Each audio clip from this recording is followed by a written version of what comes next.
திரு ஸ்டாலின் அவர்களே, இவ்வளவு பிரச்சனை ஏற்பட்ட பிறகும் இன்னும் நீங்க திருந்த பாட்டு இல்லை, திருந்ததாக இல்லை. இவ்வளவு உயிர் தமிழ் மண்ணிலே நாம் இழந்து விட்டோம். இன்றைக்கு தமிழகத்தை தலைகுனிய விடமாட்டேன் என்று சொல்லிக் கொண்டிருக்கின்ற முதலமைச்சர் அவர்களே, இன்றைக்கு அந்த கூட்டத்திலே மயங்கி விழுந்து அந்த ஒரு பெண்மணியை தூக்கி கொண்டு செல்கிறார்கள். தலை சாய்ந்து செல்கின்றார்கள். தலை நிமிர்ந்து இல்லை, தலை சாய்ந்து சென்று கொண்டிருக்கின்ற காட்சியை தொலைக்காட்சியிலே அத்தனை பேரும் பார்த்தோம். அத்தனை பேரும் பதறி போயிருக்கின்றார்கள். ஒட்டுமொத்த தமிழ் மக்களே பதறி போயிருக்கின்றார்கள். இதற்கு பதில் சொல்ல வேண்டியவர் முதலமைச்சர். உண்மைதானே? ஏற்கனவே சொன்னார், தமிழகத்தை தலைகுனிய விடமாட்டேன் என்று சொன்னார். இன்றைக்கு தமிழ்நாட்டிலே தலைகுனிந்து நிற்கின்ற காட்சி இப்பொழுது தொலைக்காட்சியிலே பார்க்கின்றோம். இன்னைக்கு நாடே அதிர்ந்து போய்விட்டது. தமிழ்நாடு மட்டுமல்ல, இந்திய நாடே அதிர்ந்து போய்விட்டது. இதுவரை எத்தனையோ அரசியல் கட்சிகள் தமிழகத்திலும் சரி இந்தியாவிலும் சரி இன்றைக்கு பொதுக்கூட்டம் நடைபெற்றுகின்றன.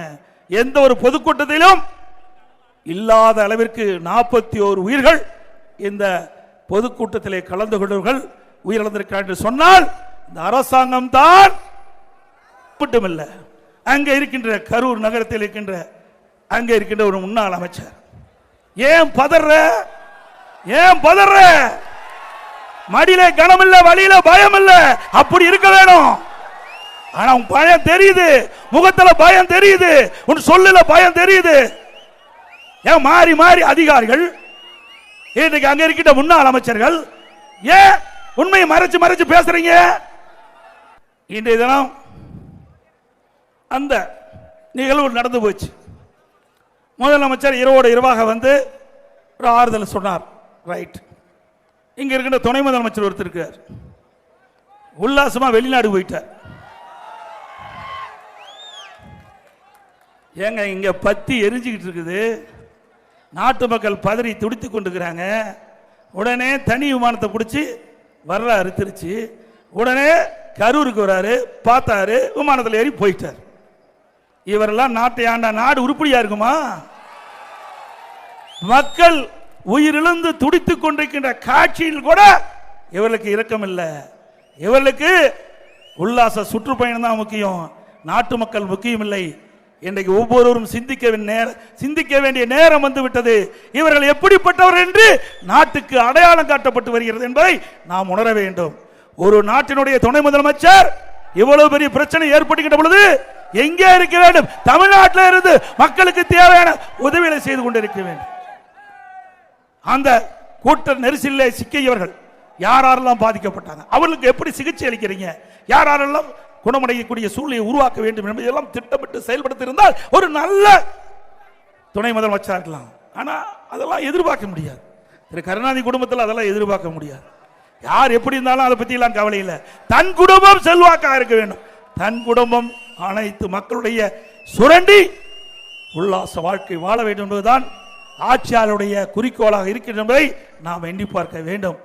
ஆக ஆளுங்கட்சி கூட்டம் நடத்தினா, முதலமைச்சர் கூட்டம் நடத்தினா, ஆளே இல்லாத பகுதியில் கூட அப்படியே சாரி சாரியாக காவலர்களை நிறுத்தி பாதுகாப்பு கொடுக்கிறீங்க.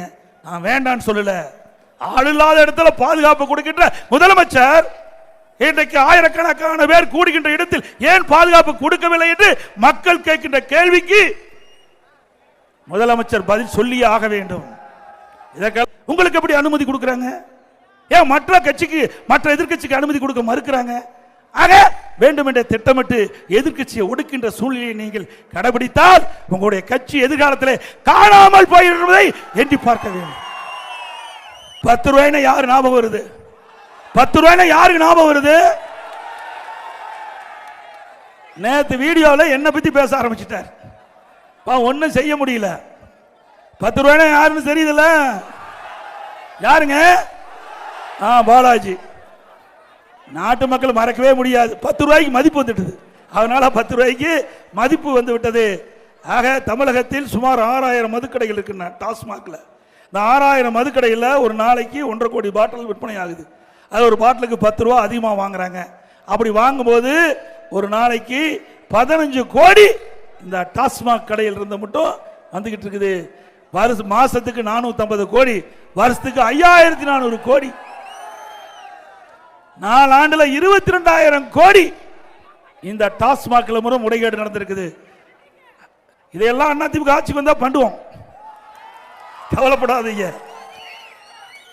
இப்படி 22,000 கோடி பணத்தை வச்சுக்கிட்டு தான் இப்படி இந்த ஆட்டம் போட்டுட்டு இருக்கிறாங்க. அண்மையில் உங்களுக்கு தெரியும், திமுக ஆட்சி பொறுப்பேற்ற பிறகு 2 வருஷம் கழிச்சு திமுக அமைச்சரவையில் இடம்பெற்ற ஒரு அமைச்சர், நிதி அமைச்சர் யார் உங்களுக்கு, திரு பள்ளிவேல் தியாகராஜன் அவர்கள். அதுல எல்லாமே ஆடியோல வலைதளத்தில் வந்தது. என்ன செய்தி? திரு சபரீசன் அவர்களும் திரு உதயநிதி அவர்களும் 30,000 கோடியை கையிலே வைத்துக் கொண்டு திணறிக் கொண்டிருக்க, என்ன செய்வது என்று திணறிக் கொண்டிருப்பதாக வலைதளத்தில் வந்து செய்தி. உண்மைதானே? எல்லாம் வலைதளத்தில் வந்ததுல இதுவரைக்கும் முதலமைச்சர் பதிலே சொல்லல. ஆக 2 வருஷத்திலேயே 30,000 கோடி இவர் கொள்ளையடித்திருக்கான்னு சொன்னா இப்போ 53 மாசத்துல எவ்வளவு கொள்ளையடிச்சிருப்பாங்க. ஆக கொள்ளையடித்த பணத்தை வைத்துக் கொண்டுதான் அடுத்த ஆண்டு நடைபெற்ற சட்டமன்ற பொதுத் தேர்தலில் மக்களுக்கு கவர்ச்சிகரமாக பேசி கொடுப்பதை கொடுத்து வாக்குகளை பெறுவதற்கு திட்டமிட்டிருக்கின்றார்கள் திராவிட முன்னேற்ற கழகம். ஆக நீங்க மக்கள் எச்சரிக்கையாக இருக்க வேண்டும். ஆக ஒருமுறை நாம் ஏமாந்து விட்டோம், ஒருமுறை ஏமாந்தால் நாட்டு மக்கள் படுகின்ற துன்பம் ஏராளம் என்பதை எண்ணி பார்க்க வேண்டும். இன்னைக்கு விலைவாசி